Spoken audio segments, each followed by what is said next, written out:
मित्रों, आज का जो हम टॉपिक ले रहे हैं बहुत ही प्रासंगिक और जीवन के सफलतम जीवन की मास्टर चाबी।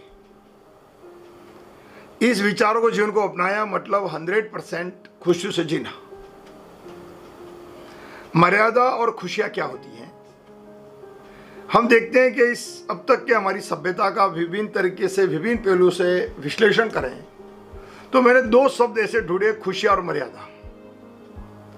ये दो चीजें ऐसी हैं जिससे तुम्हारा जीवन सफल बन सकता है। या तो आपको खुशियों का अर्थ समझ में आना चाहिए, या खुशियों के आधार पर जीवन जीने के जो साफल्य हैं, आधार हैं, तरीके हैं, वो समझ में आने चाहिए, या मर्यादा का उत्कृष्ट प्रतिपादन करना आना चाहिए। हमारी सभ्यता के दो आइकॉन पर्सन हैं, एक है कृष्ण और एक राम। राम मर्यादा का अवतार माना जाता है, तो कृष्ण को हम खुशियों के साथ जीने वाले एक समग्र परिवर्तनकारी इंसान के रूप में देखते हैं। इसलिए आप जैसे कृष्ण का नाम लेते हो, आपके अंदर एक आनंद और उत्साह सा सृजन होता है, और राम का नाम लेते हैं तो शांतता और मर्यादा का भाव आता है। नाम लेते ही दोनों क्या व्यक्तित्व तुम्हारे सामने आना शुरू हो जाता है। आज तक दुनिया में के अंदर हम देखते हैं कि मर्यादा में अनेक महापुरुष हुए, चाहे वो राम की तरह न बने हो, लेकिन उनके अंश बनकर भी यदि उन्होंने कर्म किए हैं तो मर्यादा के उस सिद्धांतों से वो व्यक्ति तो अद्वितीय बने या उनको सम्मान मिला है। या फिर दूसरी तरफ हम देखें कि खुशियां देने वाले जो लोग हैं, आनंदित और प्रसन्नचित्त जीवन जीने वाले, जिसको हम कहते हैं कृष्ण में होना। इसलिए संसार के अंदर जब जब हम मर्यादा के दुखों में हम मर्यादा युक्त जीते हैं, लेकिन मर्यादा का भी उच्चतम मापदंड अपना नहीं पाते हैं, इसलिए हम दुखों से जीते हैं, संघर्ष करते हुए थके हारे लोग। तो उनमें भी खुशियां ढूंढने के लिए, चाहे वो नवरात्रि का महोत्सव हो, चाहे त्योहार हो, या हमारे अनेक उत्सव मनाकर हम जो खुशियां व्यक्त करना चाहते हैं, तो एक्चुअली हम कृष्ण से कभी अलग होकर खुशियां तलाश ही नहीं पाते। माध्यम वो कृष्ण की अनुभूति ही होती है। तो जीवन भी ऐसा ही है। जैसे ही आप यदि खुशियां देना चाहते हो, तो देखो, जैसे ही मैं खुशियों की बात करूं तो पहली बात तो यह है कि मैं अपने जीवन में आनंदित हूं, प्रसन्नचित्त हूं, अपने आप से संतुष्ट हूं। और खुशियां देने वाला सदैव सम्मानजनक होता है। जहां भी आप खुशियां दोगे तो दूसरे लोग आपको आदर करेंगे, सत्कार करेंगे, और आपके अंदर की यदि कोई कमियां हैं, योग्यता है के अंदर जो आप साफल्य पाते थे वो नहीं मिल पाया है, तो भी आपको दुख नहीं होगा।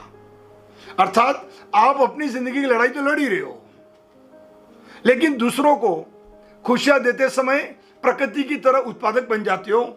इसलिए हर व्यक्ति आपके पास आएगा और आपके प्रसन्नचित्त व्यवहार, आपके दार्शनिक तत्वों और दूसरों की समस्या को समाधान करने की समझ आपको निश्चित तौर पर समाज के अंदर एक व्यवहारिक दृष्टिकोण देगी और सम्मानजनक स्थिति को ले जाना शुरू करेगी। तो जरूरत यह होती है कि हम पहले तो अपने आप को प्रसन्नचित्त रहें, और कहा भी जाता है कि एक हंसी अनेक समस्याओं का समाधान कर देती है, और खिलता हुआ और प्रसन्नचित्त चेहरा माहौल को आधा आपके अनुकूल बना देता है। कहीं बैठक में गए हो, कहीं महफिल में गए हो, चार दोस्तों बैठे हो और आप आनंदित और खुश हो, तो आप उन सब लोगों की आकर्षण का, प्रेरणा का या उत्साहवर्धक माहौल बनाने में आपका योगदान आना शुरू हो जाएगा, और आपका ये व्यवहार ही आपको दूसरों से आनंदित रखकर प्रेरक बनाना शुरू करेगा। और खुशियां देते समय कैसे हम दे पाते हैं? क्योंकि जैसे ही प्रकृति देखो प्रत्येक पल हर क्रिया का सृजन करती है और खुशियां मनाती है, और उसके ऊपर जो भी आश्रित बनकर आता है उसको आनंदित करना शुरू कर देती है। इसलिए जब हम कोई पत्थर मारने वाला व्यक्ति हो या बुद्ध को गाली देने वाला व्यक्ति हो, तो बुद्ध की खुशियां खत्म नहीं होती है। गाली देने वाले में भले विकृति है, तो खुशी देने वाला व्यक्ति सामने वाले के नासमझी पर देखता जरूर है, लेकिन उसके नासमझी भी उसके आनंद का विषय है। क्यों? क्योंकि वो पूर्ण ज्ञान समझ चुका है, उसको समझ में आ गया है। आज गाली दे रहा है, कल भला करूंगा तो खुश होकर वापस आएगा। अर्थात गाली का प्रति उत्तर देकर जो विकृति दोनों में सृजन होकर, क्योंकि दोनों विकृति आ गई है, तो विकृति का जो बीज बोया है वो आगे लड़ाई को या किसी और समस्या को जन्म दे देगा। लेकिन उससे गाली देने के बाद आप आनंदित हैं, इसका मतलब बीज बना ही नहीं है विकृति का। तो जो विकृत पुरुष है उसकी सोच बदलनी है, और आपकी आनंद वृत्ति उसमें हस्तांतरित होनी शुरू हो जाएगी, तो आनंद देने वाला व्यक्ति सदैव स्वर्गमय जीता है। यदि आपको भी जीवन में स्वर्गमय जीना है तो प्रकृति की आपको जिंदा रखने के लिए कुछ चीजें चार्ज लगाकर कुछ नहीं लेती है, सिर्फ आपके कर्तव्य मांगती है, दायित्व मांगती है, यदि इंसान बन के जीना चाहते हो तो। बाकी सब चीजें मुफ्त में है। और जिन चीजों के लिए हम दुखी हैं वो हमारी सभ्यता और संस्कृति की आवश्यकता है, ईश्वर की कोई आवश्यकता नहीं है। तो सभ्यता और संस्कृति में जो मिल जाए उसको संतुष्टि मानो, बेहतर के लिए प्रयास करो और प्रकृति के साथ दोस्ती रखो और इंसानों को विकृति को ना समझी समझो और अपने आनंदमय जीवन को जीते रहो। और आपका ये आनंदमय जीवन ही आपके स्वर्गमय जीवन का माइलस्टोन साबित होना शुरू हो जाएगी। और संपूर्ण जीवन इस तरह जीते रहने से आपका जो आनंदमय व्यवहार है वो आपके नाम के चित्त के साथ कृष्णमय बनना शुरू हो जाएगा। और ये कृष्णमय होने का मतलब है हम कृष्ण के अंश बनने शुरू हो गए। तो आपकी विभिन्न क्रियाएं, प्रतिक्रियाएं और विभिन्न प्रकार का जो हम सर्जन करना चाहते हैं वो सब आनंदमय सर्जन है हमारा। तो आपको देखो प्रत्येक क्रिया, भोजन बनाने की हो, पढ़ने की हो, बातें करने की हो, खेलने की हो, घूमने की हो, हर जगह आनंद ही आनंद है। तो आनंदमय होने का मतलब ही है परमानंदमय होने की यात्रा को समझ पाना। इसीलिए प्रकृति की प्रत्येक क्रिया को आप देखोगे एक समग्र रूप में, तो हर क्रिया करने वाला व्यक्ति आनंदमय है। अब बच्चा भी अपने उस प्रत्येक कर्म के अंदर उसी आनंद वृत्ति को समझ पाता है। मित्रों को मिलते समय, बड़े लोगों से बातचीत करते समय, दैनिक क्रियाओं में अपने कर्तव्य निष्पादित करते समय और प्रत्येक प्रक्रिया को आनंद के साथ स्वीकार कर रहा है, तो उसके अंदर कर्तव्य बोध की शक्ति अपने आप आनी शुरू हो जाती है। तो माँ बाप का भी और हमारे वरिष्ठ लोगों का दायित्व है कि हम बच्चों के साथ जब तक अनुशासनात्मक कोई प्रॉब्लम नहीं है तो आनंद में बात करें। तो आपका प्रसन्नचित माहौल उसको भी प्रसन्नचित करके एक सरल तरह से उसको व्यक्त होने की, उसकी समस्या आप तक पहुंचाने का उसको विचार देना शुरू करेंगे और वो खुश होकर आपसे मिल पाएगा। और इस तरह हम अपने व्यक्तित्व का रूपांतरण बच्चों में आराम से कर पाएंगे। इसलिए अपनी जरूरत होती है कि अपनी सामर्थ्य और जीवन की समस्याओं को हमको समाधान करना है। तो पहला है कि प्रत्येक समस्या के प्रति भी आपका आनंदमय चिंतन कभी हटना नहीं चाहिए और उन सभी समस्याओं को जीवन के कर्म मान लो, क्योंकि जीवन में आपके प्रति जो कर्म बने हैं वो आधे से अधिक कर्म सभ्यता ने निर्धारित किए हैं और 20% कर्म में का जो 90% है वो आपके दैनिक जीवन की आवश्यकताओं के कारण जन्म लिया है।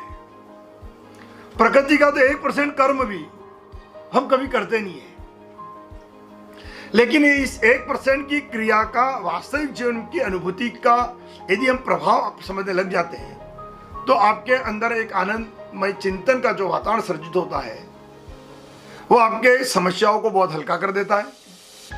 आपके कर्तव्य आपको बोझ नहीं लगते हैं।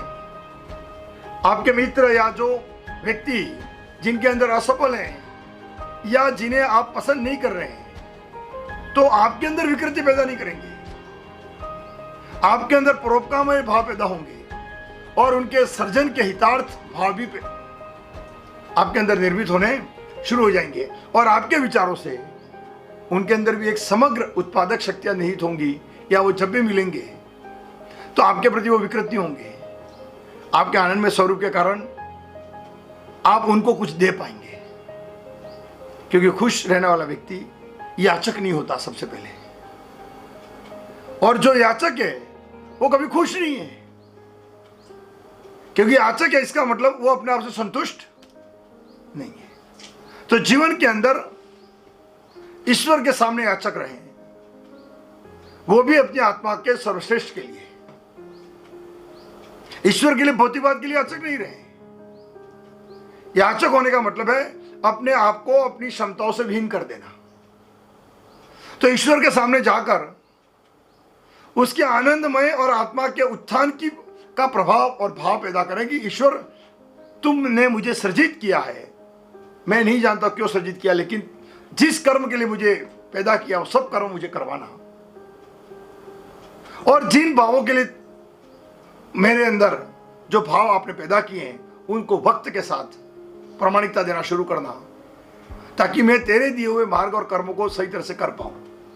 बाकी क्या ईश्वर देना चाहता है, भौतिकवाद की चीजें लेकर कभी ईश्वर के पास याचक बनकर न जाएं, क्योंकि ये इसका फील्ड ही नहीं है।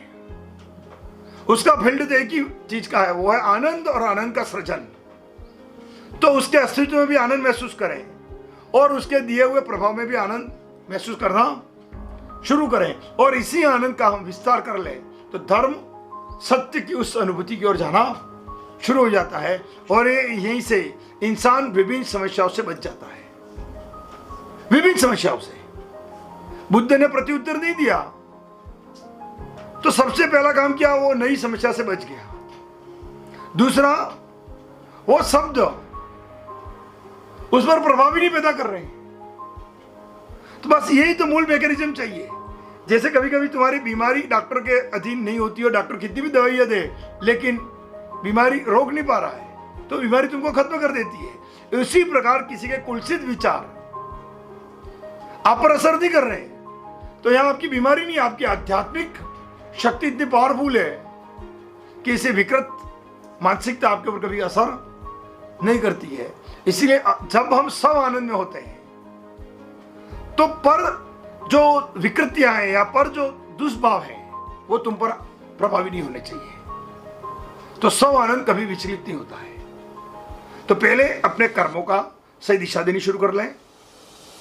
या तो हम मर्यादा में श्रेष्ठ बन जाएं या कृष्ण में श्रेष्ठ बन जाएं। दो ही मार्ग है आपके पास। एक कृष्ण का आनंद में स्वरूप है, इसलिए कृष्ण कोई भी लड़ाई जो लड़ते हैं उनकी लड़ाई राम की तरह लंबी नहीं होती है। महाभारत की लड़ाई भी 18 दिन चलती है कृष्ण की, लेकिन वहां भी वो आनंद ले रहे हैं, सारथी बनकर उपदेश दे रहे हैं और सबके लिए व्यू रच रहे हैं। न तो कोई तीर चलाने का झंझट है न किसी और कर्म का।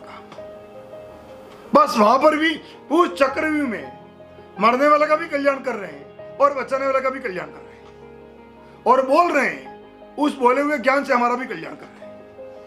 मतलब आनंद ही आनंद, युद्ध में भी आनंद।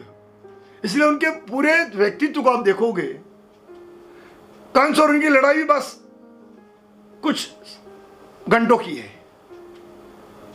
इसलिए उन्होंने जब भी जो भी सामने आया है उसका समाधान और अपना आनंद बने, तब तक किसी भी कर्म में या विकृत किसी भी क्रिया को अपने ऊपर हावी नहीं होना देना चाहते हैं।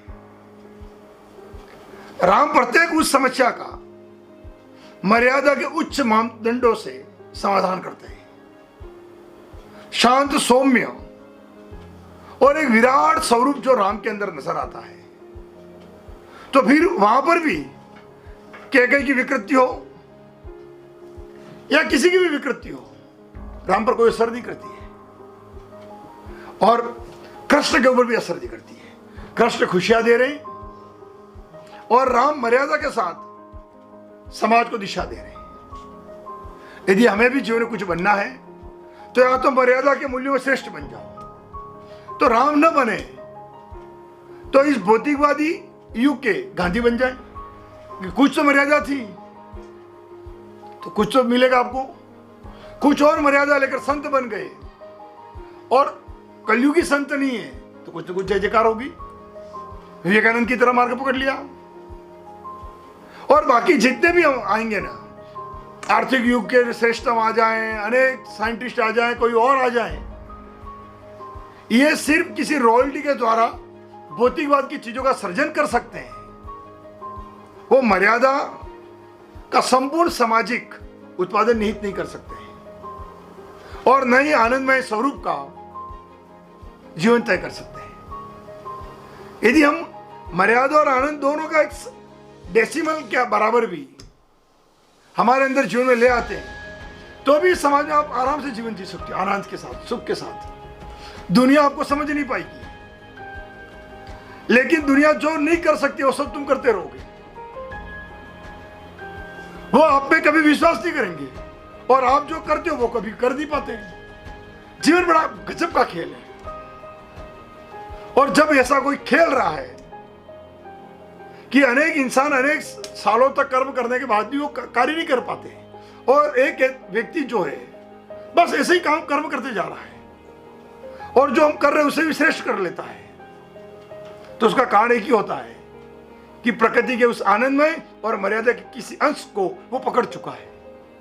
तुम सिर्फ भौतिकवाद के उस प्रकरण को लेकर बैठे हुए हो, इसलिए आपके कर्म उस भौतिकवाद की परिभाषा में दफन हो जाते हैं और उसका आनंदमय सृजन शक्ति बनकर किसी कर्म को या ऐसा कर्म करवा देते जो संसार कभी कल्पना कर ही नहीं पाता था, और वो कर्म करके निकल जाता है। तो ये आपके अद्वितीय कर्म करने के जो भाव आपके अंदर सृजित होंगे वो होंगे, एक तो आनंदमय जीवन जीने का आपका दृष्टिकोण बनाओ, या मर्यादा के उच्च मापदंड तय करो। जो जीवन अच्छा लगता है और नहीं कर सको तो दोनों का फ्यूजन कर दो, लेकिन कुछ न कुछ अंश कर्म में लाना शुरू करो। भौतिकवाद के लिए जो व्यवहार चाहिए वो दुनिया को दिखाते रहो, लेकिन उस व्यवहार में आसक्ति मत रखो, और आपके जो जीवन का मूल सोच का जो दायरा है उसमें इन दोनों को शामिल कर लो। जिसको भौतिकवाद किसी को जवाब देना है तो हम बुद्ध नहीं है, जवाब दिया लेकिन उसकी विकृति घर मत लाओ, आपका आनंद खत्म नहीं होना चाहिए। जवाब दिया छुट्टी, कर्म इसी दिशा में आना चाहिए। पैसा कमाया आनंद, योग्यता हासिल की आनंद, योग्यता हासिल करते समय परिश्रम कर रहे हैं लेकिन उसका आनंद। कोई संचय नहीं, संचय करने पर भी क्षय होता है, संचय भी क्षय का ही कारण है। आपने जो भी आज जमा किया वो कभी न कभी खत्म होगा। तो बस प्रकृति का नियम है, उत्पादन आनंद, उत्पादन आनंद, बस उसको समझ जाओ। आ गया? तो हम मर्यादा और आनंद के जीवन को समझें और अपने कर्मों के अंदर दोनों का मिश्रण करना शुरू करें। हम संपूर्ण उस स्तर तक तो न गांधी बन पाए, न बुद्ध बन पाए, न विवेकानंद बन पाए, कुछ न बन पाए, लेकिन एक इस जीवन के आनंद में जीवन जीने की हमारी जो सामर्थ्य है उससे मुक्त न रहे। इतना ही कर लें तो भी हमारा जीवन कुछ न कुछ अच्छा ही बनेगा। धन्यवाद मित्रों, हम सब बस उस दिशा को समझें और आपके आनंद में जीवन को समझना शुरू करें। धन्यवाद।